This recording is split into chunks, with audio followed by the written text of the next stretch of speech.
नमस्कार, वाहेगुरु जी का खालसा, वाहेगुरु जी की फतेह। संगत जी, जैसा आप जानते हैं, अगर अमृतपाल सिंह खालिस्तान की मांग करे या जब वो कहता है कि भारत में सिख दूसरे दर्जे के वसनीक माने जाते हैं, तो सरकार उसके खिलाफ एक्शन लेती है। अगर कोई और बड़ा सिख लीडर ऐसी बात करता है, तो उसके खिलाफ भी एक्शन लिया जाता है। अब ऐसा ही बयान राहुल गांधी ने विदेश की धरती से दे दिया है। विदेश की धरती पर वो बोले कि भारत का लोकतंत्र खतरे में है, ये हम सभी को दिखाई देता है। वो कहते हैं कि भारत के अंदर जो मीडिया है, न्यूज़ चैनल्स हैं, इन सभी के ऊपर सरकार का डंडा लटक रहा है, सरकार की तलवार लटक रही है। हर एक मीडिया चैनल सरकार की बात करता है। ऐसे में राहुल गांधी ने इसी कैम्ब्रिज यूनिवर्सिटी के अंदर बोलते हुए ये भी कह दिया कि भारत के अंदर सिख और मुसलमान दूसरे दर्जे के वसनीक माने जाते हैं। भारत के प्रधानमंत्री सिखों और मुसलमानों के प्रति क्या सोच रखते हैं, इस चीज़ के बारे में राहुल गांधी ने विशेष टिप्पणी की। अब भारत के अंदर सिखों के क्या मसले हैं, ये आप सभी को पता है। सबसे बड़ा जो मसला चल रहा है, ये है बेअदबी का। बेअदबी के दोषियों को अभी तक सज़ा नहीं हुई है। दूसरा मसला चल रहा है बंदी सिखों की रिहाई का। बंदी सिखों को रिहा नहीं किया जा रहा है, जिनको इंसाफ मिलना चाहिए।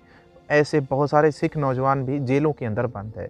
1984 के कातिलों को अभी तक सज़ा नहीं हुई है। ये भी सबसे बड़ा मुद्दा है।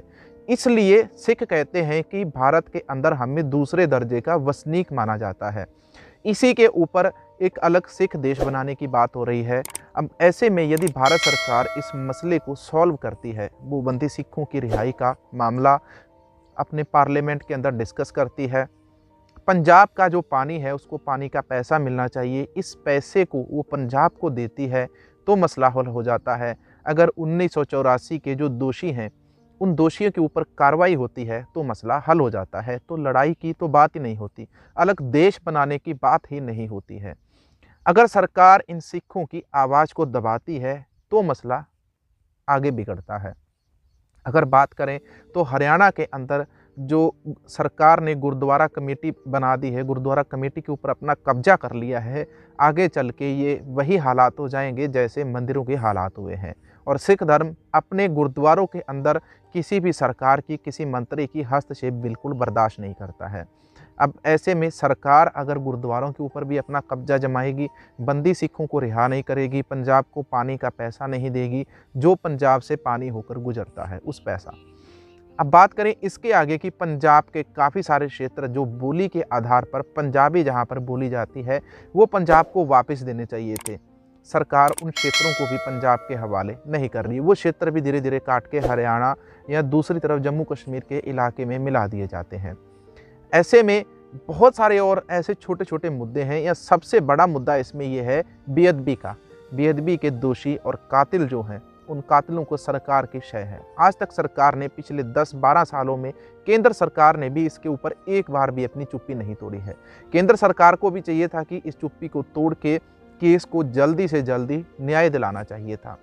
जो बड़े मंत्री इसके अंदर बड़ा मगरमच्छ बन के बैठे हैं, जिन्होंने ये सारा कुछ करवाया है, और ऊपर से जो राम रहीम को बार बार पेरोल मिलती है, उसको रोकना चाहिए था।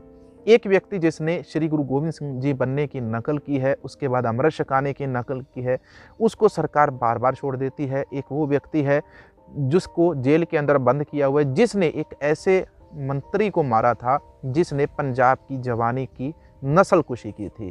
तो इसी तरह राहुल गांधी ने भी कैम्ब्रिज यूनिवर्सिटी में कल एक इंटरव्यू करते हुए, वहाँ पे बच्चों को समझाते हुए ये कह दिया कि भारत के अंदर जो सिख हैं, मुसलमान हैं, इनको दूसरे दर्जे का माना जाता है। अब ऐसे में आप सोचिए कि आपको किसका साथ देना है। अगर भारत की लड़ाई भारत के अंदर लड़ी जाए तो अच्छा है, यदि भारत की लड़ाई विदेशों में जाके सभी को लड़नी पड़ेगी, तो किसी को भी इंसाफ का जो तराजू है उससे सभी का विश्वास उठ जाएगा। इंसाफ का तराजू हमेशा ही पैसों की तरफ और अन्याय की तरफ झुकेगा, क्योंकि अगर हमें हमारे देश में न्याय नहीं मिलेगा तो हर कोई अपना अलग देश बनाने की बात करेगा। इस वीडियो में इतना ही। आप इस सारे मुद्दे के ऊपर क्या कहना चाहते हैं, आप नीचे कमेंट बॉक्स में ज़रूर बताना। धन्यवाद। वाहेगुरु जी का खालसा, वाहेगुरु जी की फतेह। चैनल को सब्सक्राइब करके बेल आइकन को ऑल पे कर लें और वीडियो को लाइक करने के बाद, कमेंट करने के बाद व्हाट्सएप में शेयर जरूर करना।